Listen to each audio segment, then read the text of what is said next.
Hey guys, this video is sponsored by IBBLE. Make sure you guys download the app, follow me, and talk to me on there.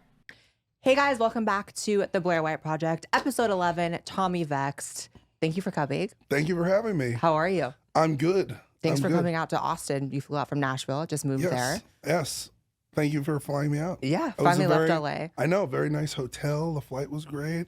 As you deserve. Oh, I appreciate it. This is a very bougie setup. Is it? We've come a long way. Well, yeah, because I was on I was at the Hollywood at your apartment. I forgot. Yeah, the old setup. I literally forgot. Yeah. Isn't it crazy how much life has changed since then? Yeah. For both of us? Well, I mean, it's great. I like seeing my friends win. So, winning, Sickening. Yeah. So you finally left LA. I did. I was wondering for the longest time how you were standing it. You lasted longer than me. Oh, well, I mean, I had commitments and I had like lawsuits and you know what I mean? Like there was so much going on that when I wasn't on tour, I had to be there. You know what I mean? And so, and then once the time, I have an internal like knowing. And I had like got myself set up to move to Nashville. Wasn't supposed to be there till March 15th. And in like early or mid-February, I was driving to the gym and I was in traffic and something was like, turn around, pack up your shit and get the fuck out of here. And so I literally turned around, packed up my whole shit. And most of my apartment was already packed up because I was planning to move. And I live out of a suitcase because I tour. So I'm like constantly, I always have one suitcase packed, like in case I get a call. This is how I live. Yeah. So I just packed everything up, threw it in my truck, drove to Arizona, hung out with my friends there for a couple of days. And I literally did like a spiritual journey where I just met with like sober people and like I went to churches and I met with a Reiki healer and then I did breathwork meditation. So I traveled all over, from LA to Nashville. I did like 4 stops in Texas. Oh yeah, we hung out when you were in Austin going through. Yeah, I was like, holy shit, you're driving the whole way? Yeah, but I mean, yeah, it's whatever. But it's actually it's actually really cool to just drive. Yeah, I love driving. Yeah. Are you liking Nashville? Is it good for you? I don't like it. Oh, you don't like it? No. So I leased a place there because I was gonna buy something, but then I don't want to get stuck someplace I don't like. And here's the thing with Nashville: it's cool if you are into country music and you like drinking, but that's all there is to do. And I'm sober, and I'm like into like rock and hip hop and whatever. That's true. It's a drinking city for sure. Yeah. So the thing is, I lived in Vegas in 2017 because I had a sober companion client, and the difference between Vegas and Nashville is Vegas has tons of shit to do. So if you don't drink and don't gamble in Vegas, there's shows all the time. There's bands constantly touring through there. There's like 10 zoos. There's like a lion sanctuary. There's the aquarium. There's multiple aquariums. And there's just so much more to do if you want to go do something that's not. Yeah. So I live in a loop, which is good because I'm getting ready for tour, but I'm bored to tears. Yeah, and so then Nashville, like, you want to go to Austin? I'm like, yes. Yeah, perfect then. Yeah. Nashville's a little ratchet too. Like I feel like every time I'm there, something just like insane happens. Like I got this disgusting prison tattoo last time I was there. These like 2 people tattooed me, and I that's don't even on talk you. to anybody. No, it's on the city. Girl, that's your fault. That's not. No, I'm gonna blame the city. Okay. I'm not like you. If you got a chicken scratch tattoo, who's gonna notice? I'm like, I have like I've fucking got that thing. plenty of bad tattoos. Right. Yeah, I just cover them up with other shitty tattoos. Right. Or just black it out, just whatever. Yeah. So let's get it out of the way. Sure. So that we don't have to talk about it anymore because you've so moved on. But obviously, huge rise to fame for you with the band Bad Wolves. Yeah. Let's talk about the breakdown of that, where you're at now, and everything that happened. Because I feel like every time I'm in a fucking Uber, I hear your songs in Bad Wolves every single time. Yeah. It's still like everywhere I go, I get recognized, right? And so you have to look at the metrics. When I was in the band, Zombie, obviously, billions of streams with just that one song alone. Mm-hmm. So I think it's at 500. It's like at 550 million views on YouTube. And then the other songs like Remember When and Hear Me Now, 70 million, 50 million. Our low videos have like 20 to 10 million. Yeah. And obviously in 2020, I was very outspoken on Instagram. which is another reason why my Instagram was deleted. I just actually got word back from Instagram directly because I was attempting to get my account back, and it has been banned for life. My God, yeah, you're on your your third Instagram, but what I don't get is why? Because I mean, we've been following each other for a while. I've never seen you post any crazy shit. It's not that. It's that the institution, the music industry as an institution are so record labels. Record labels spend millions of dollars with advertising on the metaverse. So they will spend, a couple $1 million, depending on who's on their roster, in ad space for their artists on Facebook and Instagram. Right. So they leverage those relationships. And I needed to be silenced because for multiple reasons, because, I have contacts in the government. I can find, if you've ever broke the law or done anything wrong, it doesn't matter if it's a sealed document, I have access to anything. And because of who you know. Yeah. And then, so there was a situation where I was kind of in it, in a dispute with someone, and I exposed them. And the narrative that they were trying to portray me in the press was kind of capsized, almost like a Titanic, by the actual legal documents and truth. Was this someone in Bad Wolves? It's an anonymous person. Oh, okay. We're in a, it doesn't matter. Okay. The case is closed. Right. Yeah, I mean, so, and then with Bad Wolves, same thing. Like we went to court. It was very ugly. But at the end of the day, everybody felt like we settled our differences in court, and we had, I walked away extremely happy. They walked away extremely happy. Oh, good. Apparently. And, and then we just kept it moving.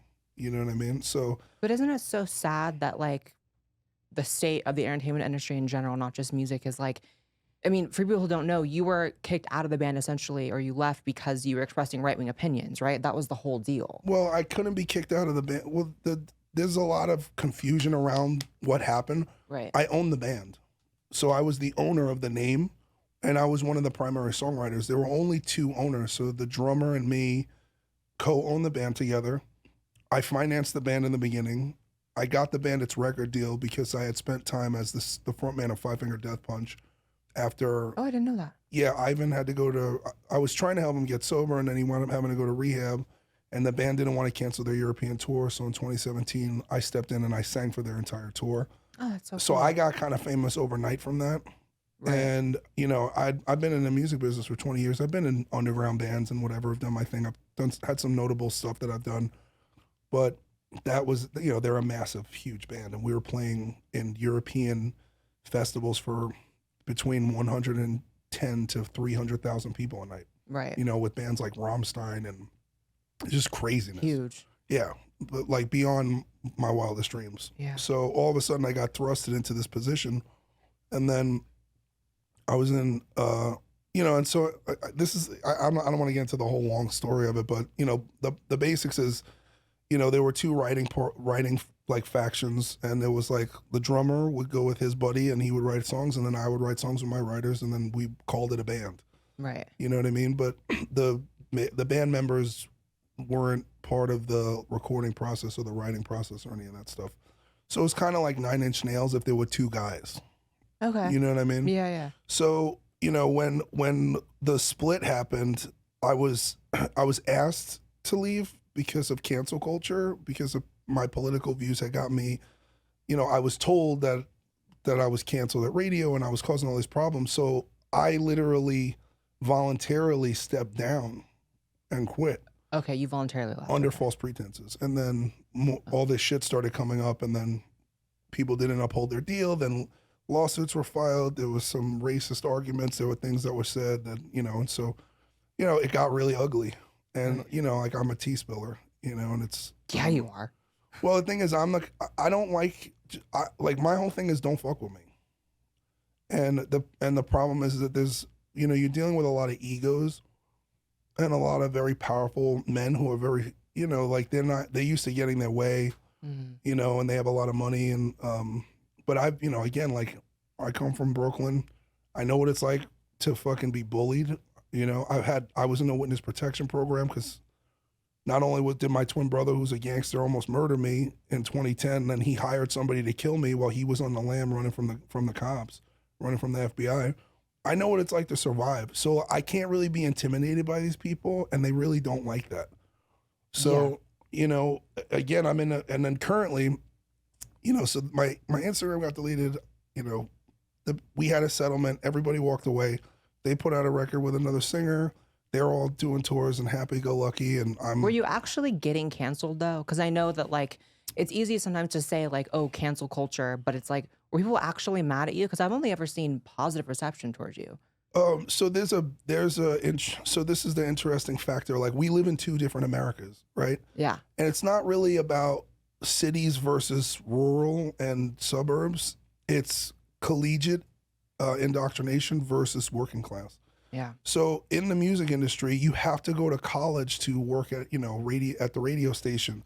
You have to go to school for media training if you're going to work in the media. Most of these people have a liberal arts background, and they've been during their most formative years as young people, these indoctrination camps or colleges, which I call them, they basically are in charge with the task of molding the future generations' belief systems. And so these people all work there. They're already been victimized by a faulty pro-socialist mental indoctrination. Right. And so the ideas that I was saying that are just I'm not like a conservative or a liberal. I'm a constitutionalist. And you're like a common sense-ist from what I've seen. I've never seen you post anything that's radical. No, I mean, I'm radical listen, there's a lot of things that I understand radicalism, right? You empathize with it? No, I fundamentally understand that the history of this country was based on radicalism. It was our country, our forefathers were being abused by their government and decided to overthrow their government and establish a new nation. Right. Right. So yesterday, Joe Biden, there was a video which looks like a computer generated. It was so crazy. CGI video of him his saying, fucking eyes. Yeah, and his mouth didn't really match, and people were like, "Oh, everything's a conspiracy theory," but everything that is a conspiracy becomes true in 6 months. You know what I mean? Right, and you get banned for saying it, and then suddenly, CNN says it. Just like Dr. Birx, went on air the other day and said that they overplayed their hand with the vaccine. It doesn't really work, and I'm like, how the fuck can she say that when for the last 2 years we've gotten your lives ruined for saying it? Well, people got fired too, so. It's just, look, there's no accountability. There's no trust in the government. There's no truth. There's no nothing, right? And so, for example, Joe Biden is like, you can't be pro-America and pro-cop if you're pro-insurrection. And I'm like, well, that's not true. Right. That's not true. Think about how the country was founded. Well, yeah, I mean, you could call the Boston Tea Party an insurrection if you want. Right. Right? There's a lot of things you could call. The Civil War had multiple insurrections because people were fed up with slavery. Right. Right? Was it wrong? No, they had a war. Right. That's why the good guys won. Yeah, and you can the Republicans, even the good guys have to get radical sometimes. That's just how it goes. It's just. Do you think that video really was? Because I'm so fascinated by it because it's one of those things that I feel like we have to make a disclaimer. We're not saying for sure it was doctored. No, I don't. But is it? I don't know. But it's one of two things. Either Biden is hopped up on methamphetamine. Probably that, and you wouldn't be the first president. Yeah. Or it's or it's just look, people are like, that's crazy. There's no way they would do that. I'm like, bro, these people are in bed with Disney. They have access to the same people who make the multiverse in Doctor Strange movies and made Thanos and all this shit. You know what I mean? They could easily make a video. His eyes open. Yeah, they could easily make a video that is a deep fake. Like, there's a guy on Twitter who literally is Tom Cruise. He's just a deep fake. It's crazy. Yeah, you can't. It looks exactly like him. So. So I don't really, who's to say? I don't fucking. The bottom line is that it was a clown speech, whether it was digital or real. This is clown shit. Not to mention the shit that was said, which was stupid. So yeah. Yeah, and so I don't know. We got off on a tangent, but but either way, you left Bad Wolves. there was a lawsuit. You guys are over it now. Yeah. Moved on to better things. You have a solo project now. Or it's not a solo project. Well, I went solo in 2021, almost immediately after. I was the first artist in the entire world to go on tour after COVID. So the only reason touring started last year is because even though they all hate me, but they watch me. And they were watching my Instagram and they're like, Tommy Vext is on tour in Texas and he's playing shows. And you know what I did? I did free meet and greets. I met hundreds of people a night for free. Did you ever catch COVID? No. Wow. Because I took hydroxychloroquine. Beep. Better beep that out. Yeah. Because I took the medicine and I didn't get sick. And you can't talk about it. Like, right? Like, you can't talk about it. Right. And that says something though, because I kept in touch with all the people. Like, listen, everyone was in my DMs. I'm like, if you get COVID after this show, please contact me. Let me know. Everyone would check in with me every day. You know, we only did 10 shows, right? But so you got probably a couple thousand people just hitting me up, and I'm like, anybody got COVID? Nope. Nobody. Well, I'd say that's a fucking success. Well, the whole tour was sold out too. It was hilarious. Yeah, I went to the one in Hollywood. No, Hollywood. It was the whiskey. Whiskey A Go Go. That was the next tour. The staff was so evil. Yeah, because so that's a very interesting story. So the whiskey call hits up my manager a couple days before the show and is like, the mask mandates are back. And then my manager's like, bro, we got a problem. And I'm like, okay. So, and they wanted to do vaccines and masks to get into my show, which your fans would not go for. I would never do that to them. Right. I literally died on this hill. Yeah. I only have done in 2021, every single show I did was no mask mandate, no vaccine mandate. I lost hundreds of thousands of dollars canceling multiple shows because I refused to subject my fans and my supporters to hypocrisy. That's the level of my integrity. I don't care about money. And so, you know, I had a meeting with the owner of the whiskey. We know each other 20 years. Yeah. And we had lunch the day of the show. And I was like, hey, I have to cancel the show. And he's like, bro, what are you talking about? He's like, are you okay? I was like, yeah. I'm like, I'm not doing this. And he's like, bro, they're going to give us a fine. And I'm like, how much is the fine? He's like, well, it's probably going to be like $5,000 or something. I'm like, cool. This is what we're going to do. If the health department shows up, I want you to take it out of my pay. I'm not putting masks on these people. I'm not making them show a vaccine card. This is America. And he was in total agreement, but this is the thing. The establishment and the government tried to bully people with fines. It's what they did to Ian Smith. He wound up beating all those cases. Yeah. He got his Instagram back. Why can't you get yours? Because he doesn't have people paying tens of thousands of dollars to keep him off the internet. Yeah. I'm in the Alex Jones phase. You kind of are. Yeah. So I'm like the Alex Jones of metal, even though, you know, I really want to meet him, by the way. I know you guys are friends. I know. He's going through a lot today. Today's the trial. So. Oh, is it? It's part of the trial. There's like a lot of shit going on with the trial today. But okay. Anyways, hi, Alex. Shout out to the frogs. Yeah. When you guys posted a picture together, I was like, I have to say it. It's like they're turning the frogs. You're right. Boys. Someday we're all gonna hang out, no matter what. It's gonna happen eventually. But I just want to hear the backstory on that whole thing. On what? On the frogs. Oh. Yeah. I mean, yeah, his whole thing is like there's chemicals in the water turning the frogs, and he has all the fucking evidence for it, and it's actually the least crazy thing he says. Yeah. He does a lot of crazy shit that's actually the most sane. All right. There you go. Right. So we like characters here. Yeah. So how does it work with, obviously, the way the music industry works now is like social media is everything, whether you're on a label or not. It's like social media is how you do it. So the fact that you're banned so much. Well, yeah. So I'll talk about the transition. So, you know, I had a very successful tour in summer of 2021, and I promoted the tour solely through Instagram, right? Then in October, my Instagram got yanked, which we know why. And, you know, it was a financed hit. And, you know, it probably cost me 40% of my show attendance on the following tour with Struggle Jennings.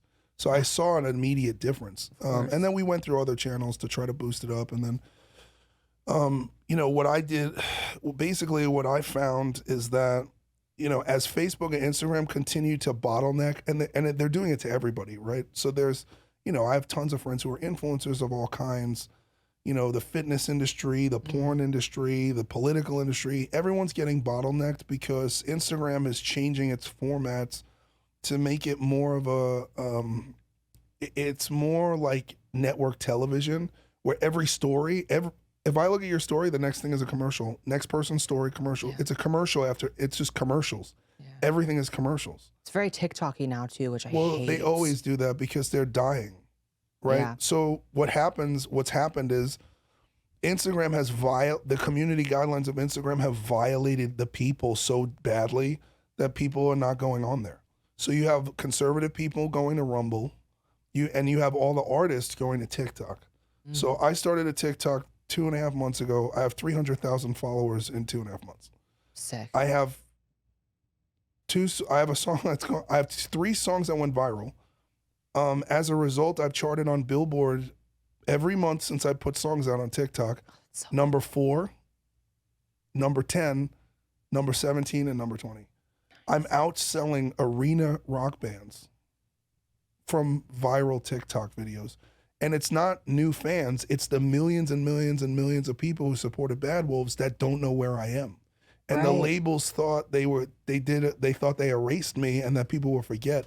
But yeah, you can't have that kind of success like you did with Bad Wolves and then you're gone from it and then like people are gonna look for you. Yeah, but it's like what the Jews and the Romans did to Jesus, right? It's like the premise of crucifixion.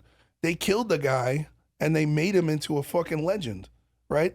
Every time the leftists go after somebody and they martyr somebody, they immortalize them through their sacrifice. And so, Alex Jones is not going to go anywhere. He's more powerful than ever, well, actually. Like they couldn't get rid of Dave Chappelle. They can't get rid of Joe Rogan. And basically at this point, cancel culture has kind of died, right? It's like the movie It, like how the clown uses fear and that's what it feeds off of, and then it kills the kids or the adults or whatever. But when they stand up to it and they verbally fucking stand up to it, it shrinks. Cancel culture kind of canceled itself out. Like, I feel like for a long time, the threat of cancel culture was so intense for artists, for celebrities, influencers, whatever, people that even the ones that now are standing up at one time were not, right? They were so scared. But now I feel like if you just communicate through your actions and your words and your behavior that you don't really give a fuck, how do you really hold someone's feet to the fire who doesn't give a fuck? Yeah, I mean, it's like, they've gone on extensive financial campaigns. I mean, dude, I got fake Me Too'd. You know what I mean? Like I had, and I don't even know if the label was involved in this, but I had an ex-girlfriend who's a fucking alcoholic and was a sex worker and cheated on me. I caught her. We broke up. We had a toxic relationship. I've been sober for 13 years. Like I had to deal with these insane outbursts and violence for a couple months. At month 3, I left. I'm not at liberty to say the person's name at this point. Yeah. And so I basically bounced, and then COVID happened, and she tried to extort me for $100,000. And she was like, "If you don't give me this money, I'm gonna say that you beat me." And I literally remember laughing. I was like, "Go for it." And then a couple weeks later, I hadn't talked to her, I didn't see her. I started dating somebody else, and then I got a call from a detective saying he had questions. So I got a lawyer, went to court, no criminal charges filed, no evidence of domestic violence, no bruises, no black eyes, no nothing. And I'm 260 pounds and like an amateur bodybuilder. And there's no way that I could hit a person and not absolutely destroy them, especially a woman. Yeah. You know what I mean? Isn't that so fucked up though? Like, but this is the Me Too culture. It's like everything, there are the new ambulance chasers in Hollywood are the Me Too attorneys, and they know how to do this. And basically what their hopes is that it never goes to trial. They want to get hush money. And because it's so effective and people are so cowardly, they just pay for it to go away. And I was like, no. And so in order to make an example out of me for saying no, they went on a media tirade. So I said no. They filed a restraining order, which I was being stalked. I was being harassed. It was proved in court. The women I was dating was being harassed. And in court, they gave her a online bullying restraining order because I had posted evidence of prostitution on my Instagram. I basically I got fed up with all the harassment, and they were doing this on purpose to get a reaction out of me, and I spilled the tea. And the thing is that she was having a financed sexual relationship. She was a prostitute for a very prominent celebrity. Like a sugar daddy. And if I came out and showed the evidence, which is screenshots, text messages, that implicated this man, he's so famous, it would have ruined her whole career in her profession. She would have been outed because she was moonlighting as a secondary job.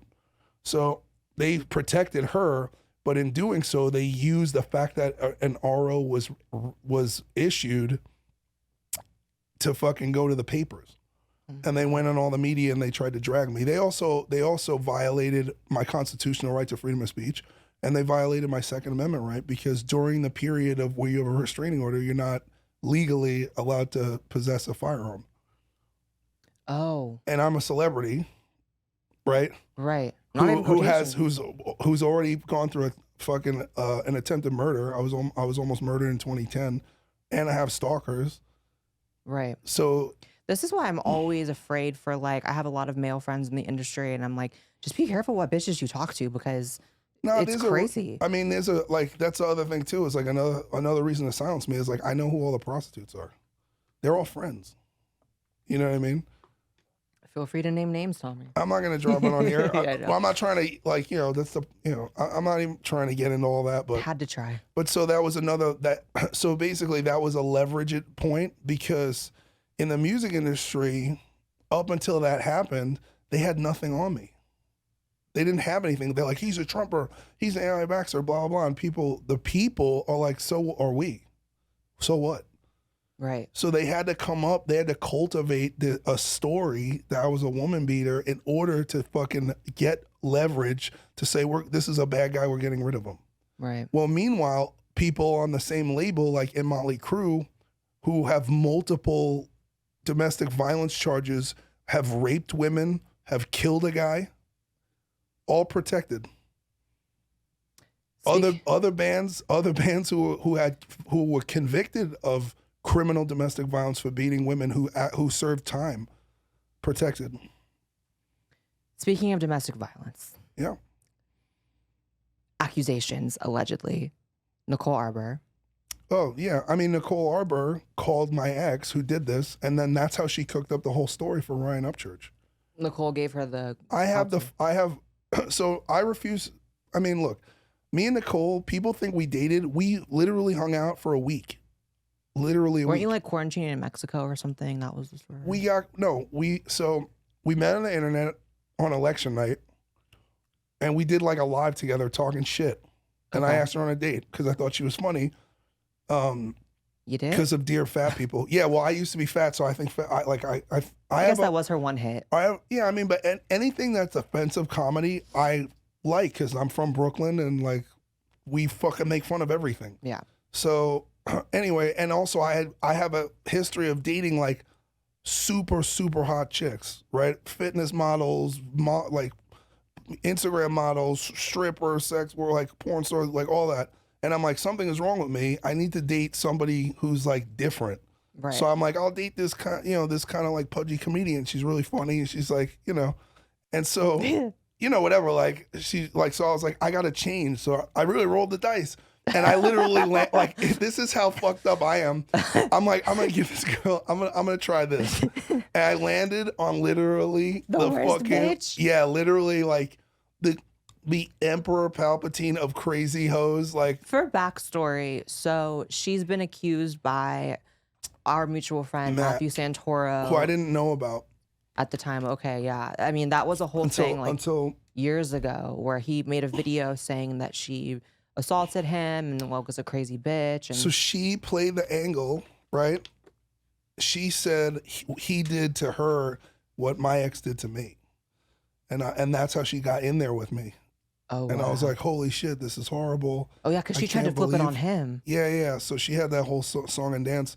She also like researched me. She changed the backstory of her life to me similar to mine. She's a living catfish. She's like the talented Mr. Ripley. And so I'm like, this girl's man cool. I really like her. Like, I can't believe we have so much in common. I'm like, maybe I got it right this time. And I had just been going through the fucking previous court case. And then I went to Dallas to meet her to go on the Blaze. So we did a show on the Blaze, and she did her show and I did one, and then we got COVID from Glenn Beck. Like Glenn Beck had COVID and then called her and was like, I got bad news. What a story this is. I have by the way. COVID. So then we got stuck in a hotel together. Okay. For Christmas. We were supposed to just like meet in Dallas, 48 hours in Dallas, and go to Mexico, and then just like chill in freedom for the holidays, because both of our parents were like COVID scared. And I was like, fuck, well, no, we're like, fuck this shit. So anyway, we both get COVID. I'm hella sick. She's hella sick. It was fucking whack. And now we got stuck together longer. So we canceled the flights until we tested negative, and then we rebooked the flights, and we're like, cool. So, the whole time we were sick, it was kind of like, oh, this is like, obviously we weren't fucking or anything. Like, we're like, got fucking respiratory infections. We're like, it's totally gross.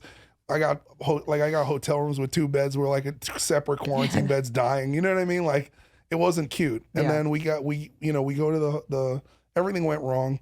It was literally God trying to be like, don't go to Mexico with this bitch, motherfucker. Like, nigga, you need to run. And I didn't get the memo. I'm just like, no, we'll go to Mexico. Fuck it, because I'm like dumb and resilient.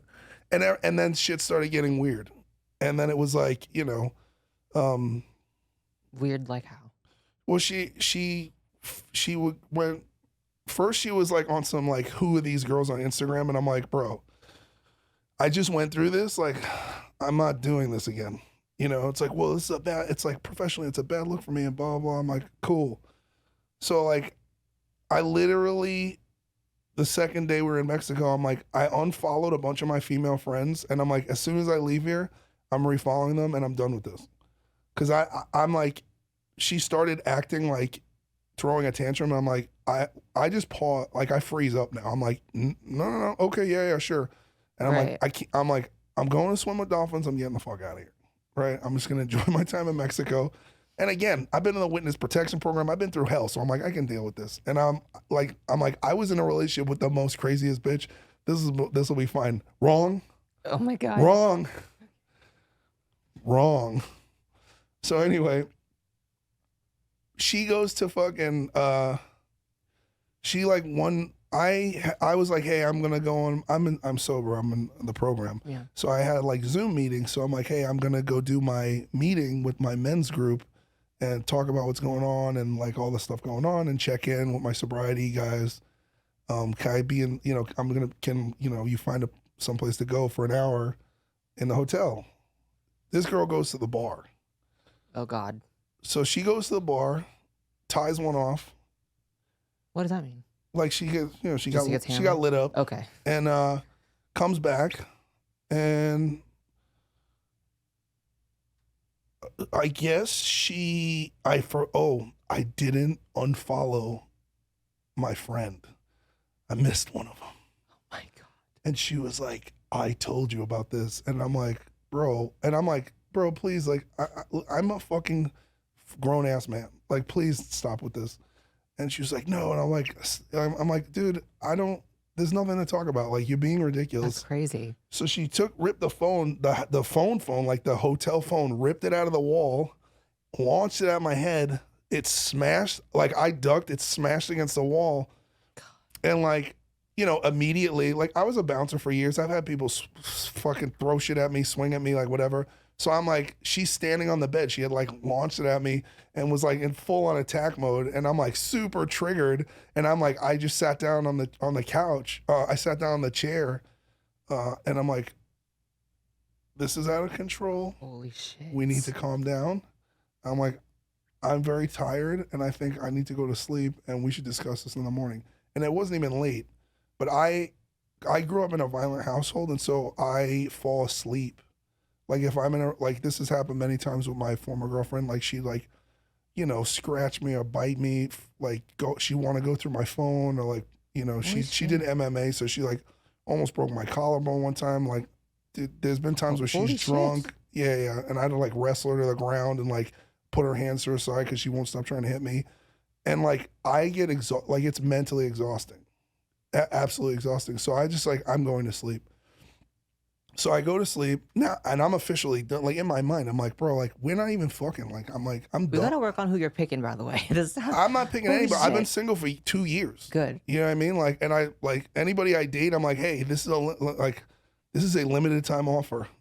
Like I'm not even gonna lie. I'm like, you got 48 hours with me, and I'm out of here. And I keep it moving. And my life is really good this way. Good. It's fucking sick. Good. Anyway, so I wake up the next morning, and the whole room is cleaned. The phone has been replaced, which I had to pay for, the broken phone. There are Post-it notes all over the fucking hotel room, like love letters. Oh, Like, that's so crazy. yeah, on everything, on the toilet seat, on my luggage, on the safe where my fucking passport is. So like on And the how door. long have you known her at this point? Couple weeks, that's like so on the fucking internet, but we had only crazy. met. It was probably the 8th day of us having been In person. Oh, wow. yeah, or maybe like because we quarantined, so probably we had known each other for 2 weeks. And there's That's all batshit. these crazy like you're my king, and like I'm like, yo nigga, like like that was more scary than the phone throw, Yeah. because like it's like this is still I'm like, the normal thing to do in a situation like this is like maybe not be there when I wake up, maybe have ordered breakfast, and then say, hey, when you're ready to talk, I would like to apologize. Maybe one note saying, I'm sorry. Sure. I mean, notes. And then That's even, crazy. and then so, we were supposed to go to swim with the dolphins. I'm like, I'm swimming with the motherfucking dolphins. And so, I booked a flight. We went to the dolphins. I came back, I took a shower, and the car came to pick me up. And I gave her a high five and got on in the van and went to the hotel.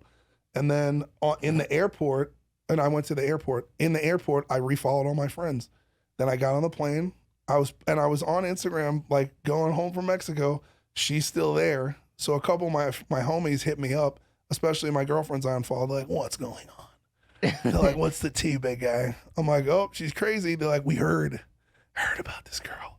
I was like, yeah, thanks she for is- telling me after the fact. So I just dipped. And I went home, and then she tried FaceTiming me, and Dorothy called me and was like, are you okay? Dorothy and I like had a duet together. She's a singer in a rock band. Okay. And we're very, very good friends, another sober friend of mine. And she's like, Nicole hit me up and said that you were going to hurt yourself. I'm like, I'm like, what? I'm like, nah, I'm good. Like, then Andy Frisella called me. He's like, bro, are you good? Then Zoltan from Five Finger Death. But this girl went in my friends list and started telling people that I fucking, Oh my God. like all this crazy shit, starting this nonsense. So Nicole's blowing me up. She's like, what the fuck are you doing? I was like, bro, what? I'm like, we're done. I'm like, what do you not understand? I'm like, you tried to hit me with a phone. What a crazy And bitch. then she's like, you fucking did. She's like, you said you were going to kill me. I was like, okay, bro. Like, she started in with all this nonsense. I'm like, no. Like, I don't even want to talk to you. Just lose my number. I was like, listen, I know you have a bad reputation. I'm like, I just went through this shit. I would never drag you. I was like, just go get help. Please leave me be. Go Right. find a new dude. Enjoy Mexico. Let me know if you need anything. You know what I mean? And she was like, well, I want $6,000. I'm like, cool. Send her $6,000. Don't Why even get. 6? I don't know. Don't care. That's how, like, I'm like, I was like, cool. It's going to be fucking $20,000 if I take you to court. So I'll just pay you $6,000. Get the fuck. Don't talk to me ever again. That's So crazy. she extorted me for $6,000. She got the money. And I don't understand why she's so like, I guess it's a little less now, but at the time, especially like conservative media is like really She's has not- been embracing her. I'm like, she's for not what? conservative. And Candace Owens exposed all that. Oh yeah, they have. You a know whole what I thing. mean? So Nicole is a grifter and a con artist.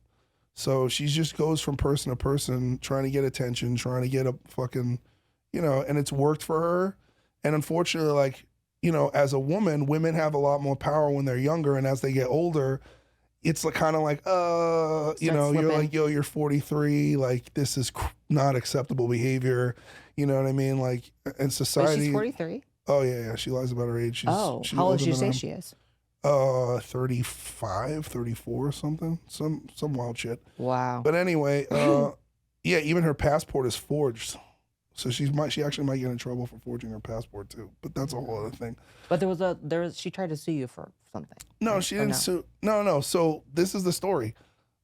I refused to talk to her, and she kept blowing up my friends. One of my boys was like, bro, this chick is fucking constantly hitting me up. She will not leave me alone. She's calling my wife now. You have to talk to her. And I was like, I will only speak to her if she agrees to a recorded phone conversation. And so part of that, so she called me. She said, I agree to this. You could use this for whatever you want, blah, blah. And I'm like, cool, you're being recorded. What do you want? And we had a 45-minute conversation where she like attempted to gaslight me and went through emotional lability, crying and then being mad and then the whole gamut. And I posted the section where she admits to trying to assault me with the phone in the hotel. Yeah. And that's what and so I never said anything about it. I just said, please leave me alone. Go find a new dude. Then she was on to Ryan Upchurch. Oh, so I was like sick. Heat's off. 3 or 4 weeks later, you know, because it's like fucking musical dicks, right? One to the next, like it's like musical chairs. She's just like, you know, just hopping on different dicks trying to get a fucking ride, and you know, and then she goes for people who have legitimacy and talent and like who are legitimately done stuff. Because she's kind of seen as like a little bit of a joke, and so probably well, she pays all her press is paid for, so she steals from people like me and these other people. She robs people, or she did like an NFT scam, and then she pays publications to write things in her favor and make her look a certain way. But everyone's kind of caught on. You know, people start to realize everything in the press is paid for. So every press article, everything, like $5,000, 10. You want to be in Forbes magazine? $8,000, cool. You know, I could be everywhere if I want to. I'm just not going to spend the money. I didn't know it was that like widespread. That the cover of Maxim magazine costs like $15,000. You want to be on Playboy? I should just fucking be on Playboy then. All of it's fake. I bet. It's all fake. I bet. That's there's an entire genre of work which are publicists who don't do shit, who are just the gatekeepers of the people who you need to know to set up these, you know, deals. So anyway, I dropped the whole thing. Fucking, you know, in Upchurch, I don't know this guy from a hole in the wall. Like a month later, you know, she's beating the shit out of Upchurch, stealing his wallet, won't give it back. He's got to call the cops. She made up some cockamamie story. She's like, I'm just going to get out from under this before it gets out of control. And I'm like, that's what a guilty person does. Right. You know what I mean? Like, you're coming out here trying to put out a narrative. It's like every single person you fuck with, there's problems. And you have all these men accusing you of the same shit. There's a pattern. It's like, well, how many times? Well, most men are not taking it seriously when they're being assaulted. And like, I was in this relationship and nobody cared. Like, the judge saw the fucking pictures of my face scratched off. Didn't care. No one cared. Yeah. Male victims of domestic violence are very much overlooked. We deserve it. Right. Like, okay. You know what I mean? So, because our lives are not in danger until a chick fucking tries to shoot you or something or stab you, you know, which like that influencer chick who stabbed their fucking boyfriend to death. And even then it gets downplayed. And she got let out. Even then it gets downplayed. It's like, it becomes like a funny thing. Like, oh, this woman tried to shoot or tried to cut a guy's dick off. It's like, dude, if that was my brother or my cousin, I'd kill that bitch myself. Yeah. Like, you deserve to die. You're a murderer. What the fuck are you talking about? I don't care what gender you are. Like, this is the problem. Like, there's this whole fucking thing about, you know, this imbalance of equality. I'm like, well, if we're going to make everything equal, let's make it all equal. Why is the justice system so tilted? And a lot of women know they can get away with certain fucking things too. Like, it's not like it's out of their mindset. Like, they're very aware of it. No. So the craziest one. I literally was in a relationship with someone who was like, I had fucking moments where my ex was like, we were in front of our apartment and she's like, I'll fucking scream and you're black and I'm white and we're in Santa Monica. And I'm like, you're an actual human piece of shit. Holy shit. And then the next day, because she was in a blackout, I had no idea. Most of her episodes, she doesn't even know happened. Because she was drunk? Yeah. Well, let's talk about sobriety, because there's just so much things I want to talk to you about. Well, no, there's more. Well, the fucking, how this wraps up with Nicole Arbour is fucking, she fucking did this whole thing with Ryan Upchurch. I got a couple of phone calls from the boys in Tennessee, people asking me questions. Then Jared from Black Rifle Coffee, he calls me. He's like, I think it's time to talk, because he dated her too. He's a great guy, by the way. I didn't know he dated her. No, he's the best dude ever. Yeah. I know him for years. I've had his daughter sing Zombie on stage with Bad Wolves on stage. That was her? Yeah. At the Whiskey? Oh my God. No, not at the Whiskey.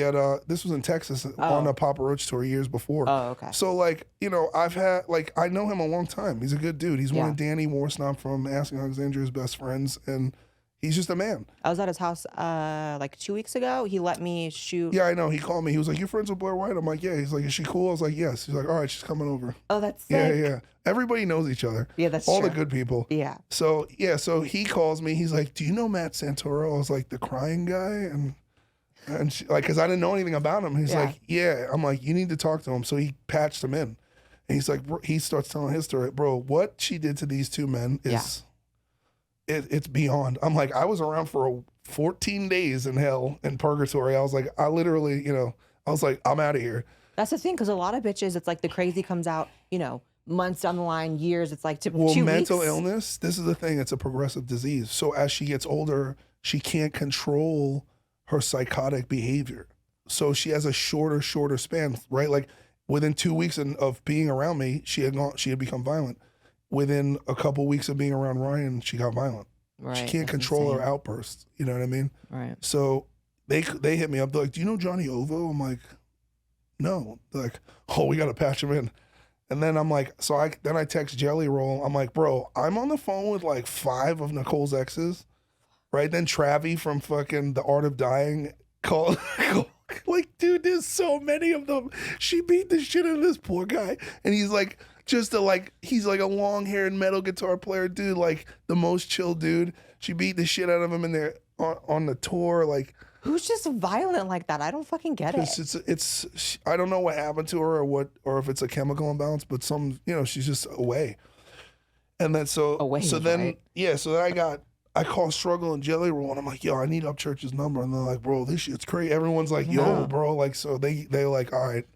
They like hit up Upchurch, like, "Bro, there's a bunch of guys who need to talk to you." So he's like, "Hey man," like he calls us, we're all on the line. We're like, "Bro, we're with you." He's like, "Holy shit, boys." So everyone like was like, "This happened, then this happened." I'm like, "Bro, it's not you." And he's like, "Man, you guys are fucking," And so then we all became bros. And remember when Instagram had the 4 squares? You could do 4 lives. Oh yeah. When it just happened. So this was the week it happened. So I'm like, "Bro, we should do," everyone's like talking about Walletgate, #Walletgate, like, all Ryan's fans like, "Oh," And so we all took pictures holding our wallets, and I posted it in the square, and fucking Nicole literally had a fucking mental breakdown. Oh, I bet. She went to the courthouse and filed restraining orders against all of her exes, including me. If you have to have a restraining order against all your exes, who's the problem? She said that that I was a gangbanger, and Ryan had the police on his payroll and a murder room in his house, that he was killing people in the basement and the police were covering it up. Bro, full tilt. Like, I read this shit. I'm like, this is fucking madness. Like, this is the murder room though. Well, yeah, I mean, and the fucking, anyway, we call her Homer Simpson because she's like yellow and fat and fucking stupid, and so like that's what we all call her. We're like, "Oh, Homer's up to it again." Everyone's like, "Yo." Oh my god. And so that's really funny. Yeah, and so then she was quiet for a while, and then she went after Candace Owens. Then Candace was like, they reached out and they were like, "What do you know about this girl?" Because I know everybody. And I was like, I just forwarded them the legal documents. I was like, you should just read this. You be having all the tea. And they were like, "Holy shit." So Candace already had all that information before Nicole came on the show to argue with her. So when they got into the argument, the full argument never aired because there are defamation things. She was saying like wild shit about people that could, Daily Wire didn't want to get sued by any of us. Cut it out. Oh shit. So they bleeped it out. But yeah, like they had the drop on her.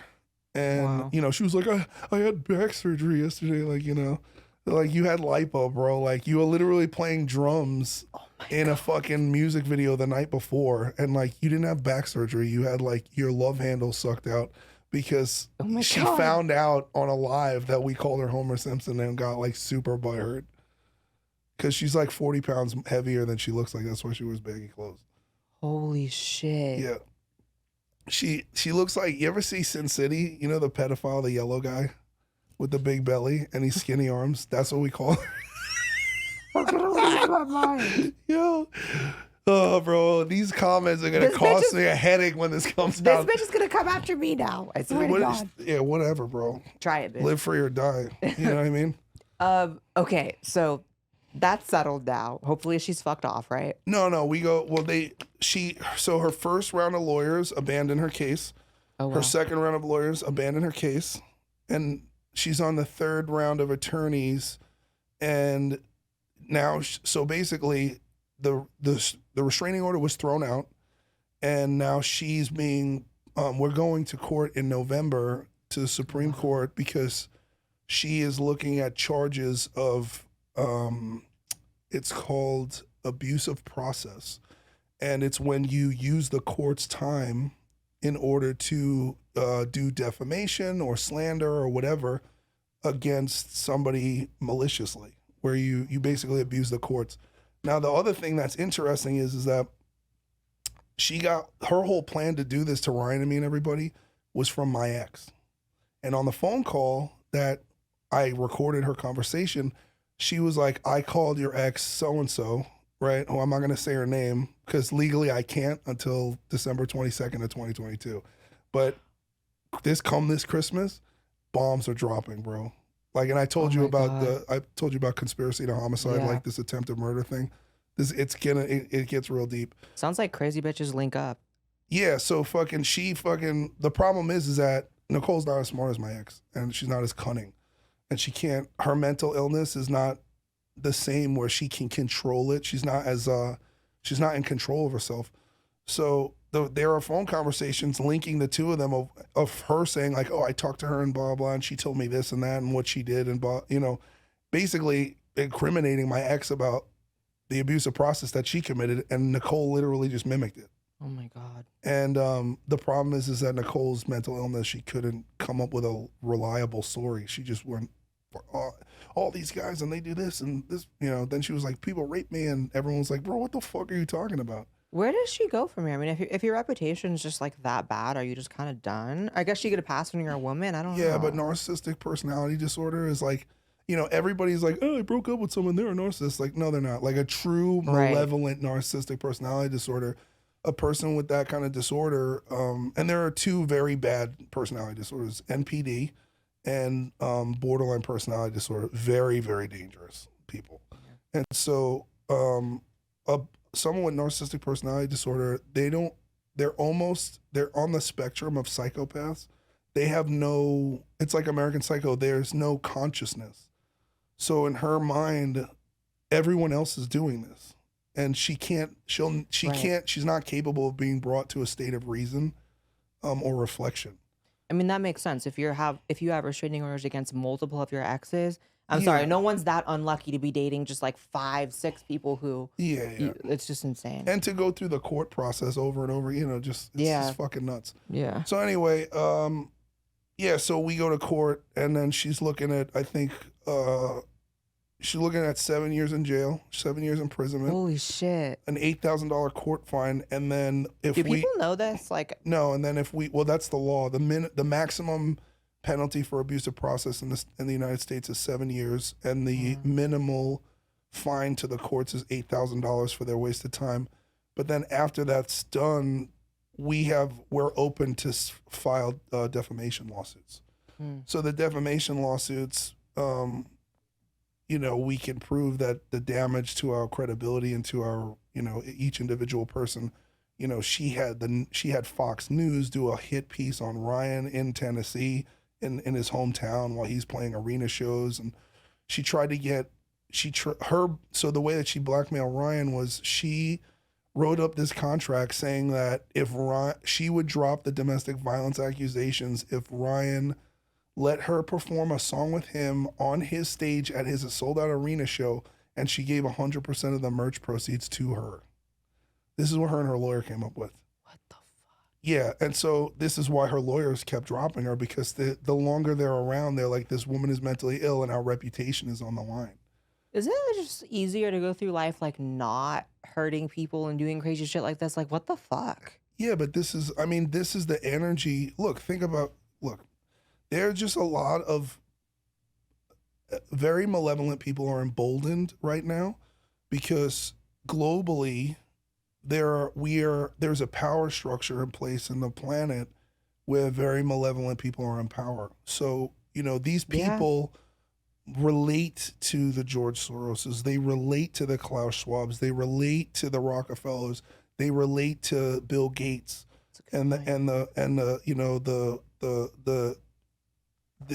you know, these are their whatever it takes, you know, like the Bernie Madoffs. There's different kinds of sociopaths, right? And so some sociopaths have no, you know, they don't care if their financial decisions cause nations to collapse and economic poverty, or if the product that they make kills hundreds of thousands of people, as long as they make money.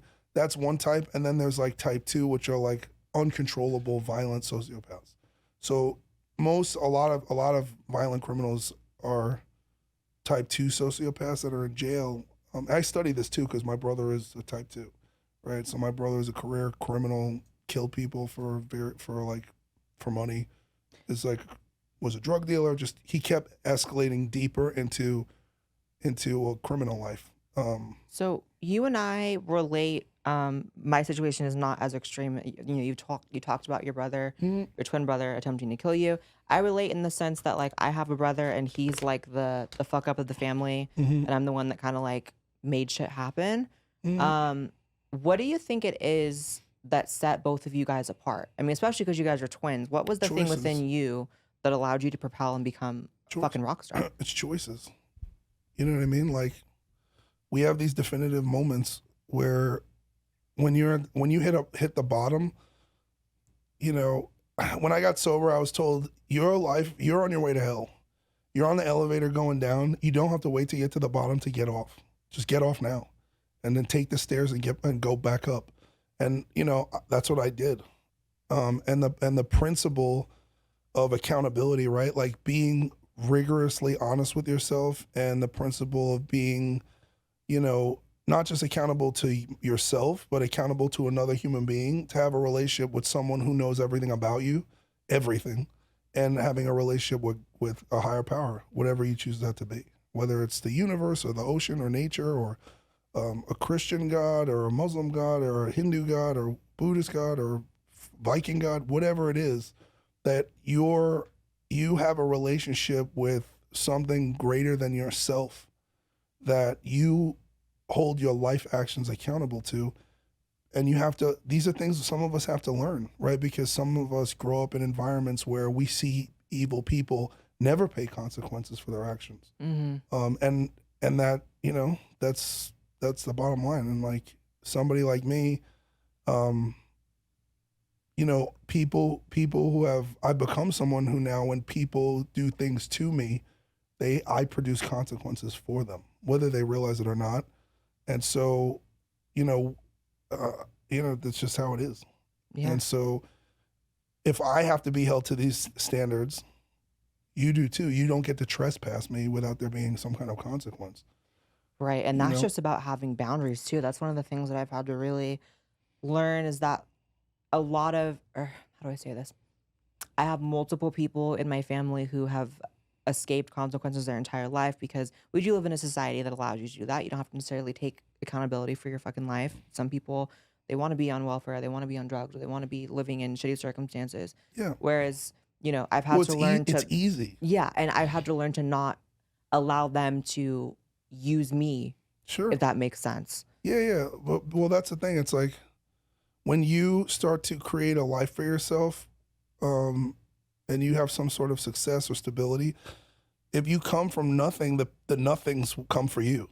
Yeah. You know what I mean? That's why I call them the nothings. It's like never-ending story. They just kind of like materialize like the fucking monsters from Ghost, right? And Patrick Swayze, and they're just like, right. You know, like, give me, you know, it's people on the internet. It doesn't even necessarily mean people who are in your life, right? There are people who just see your success, and you know, it's like Dave Chappelle says, like, only a coward likes to see a brave guy fall, right? True. And I look at the media, and I look at some of the hit pieces that were written on me, and I look up the men who wrote these things, and they are like sniveling, shriveled, I was just gonna say sniveling. Yeah, they're the kind of guys who they beat off to pictures of like my ex-girlfriend's feet. Like, they will never lay with a woman, the kind of women that are attracted to me, because they don't have any integrity and they're not strong.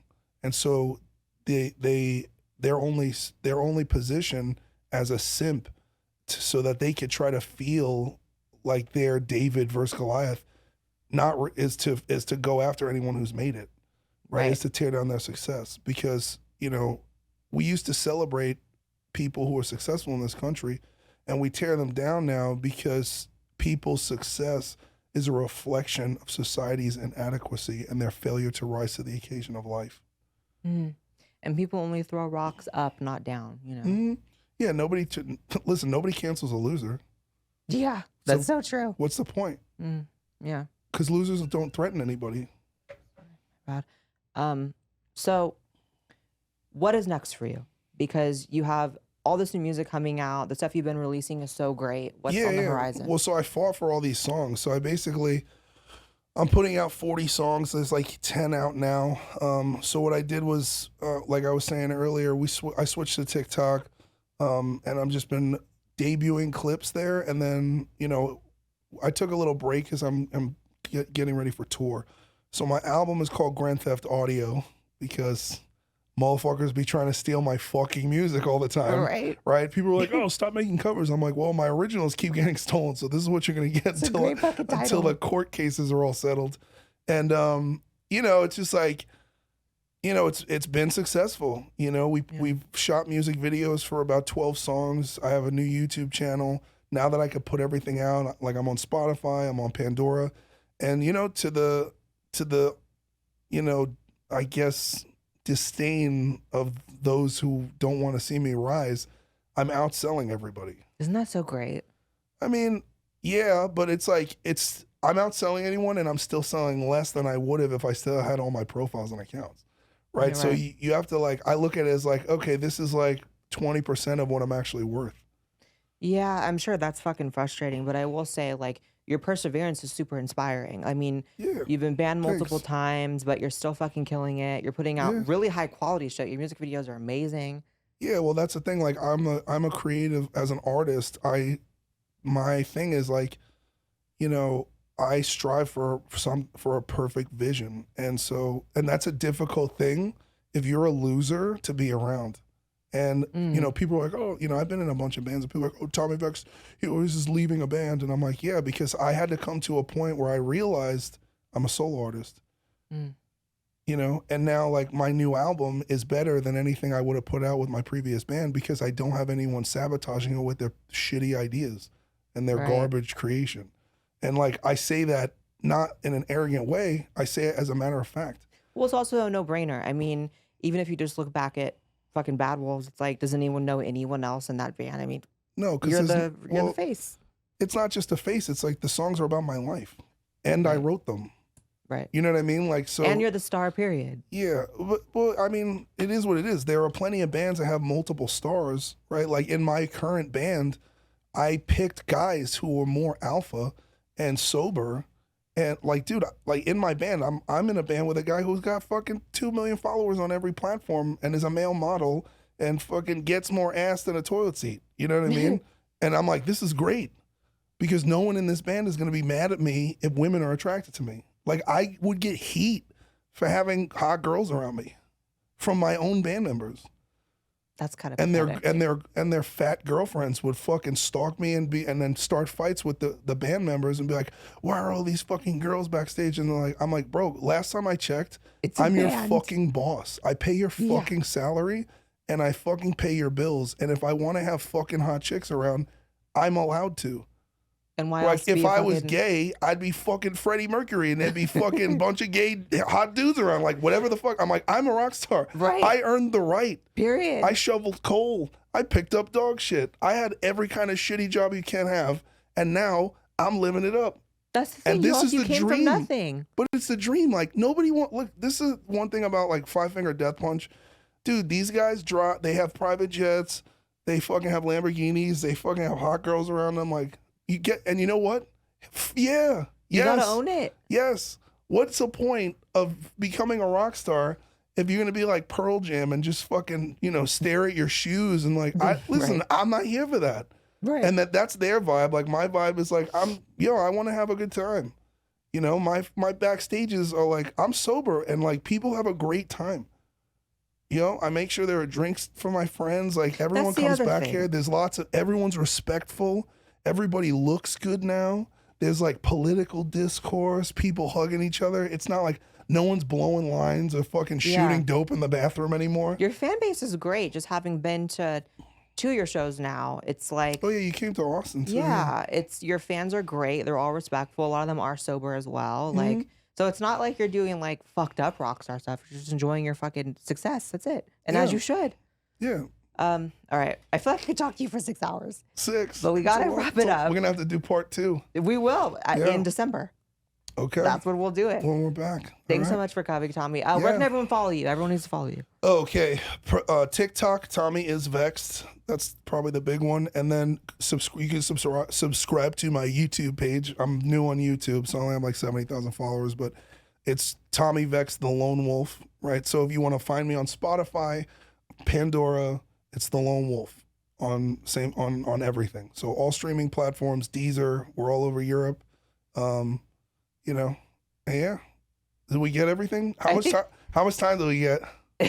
We're definitely over an hour. We could have went for fucking ever, but I have a flight to catch. But what time's your flight? In like 4 hours or something. Oh, okay. Yeah. Same time as mine. Oh, is it? Yeah, I think so. I don't remember what time I booked you. Yeah. Okay. Well, everyone needs to catch up. There's so much more tea. Like we should have did. We but should have that's what booked we're a gonna double. come back for. We're gonna do more and more. Yeah, we'll do it.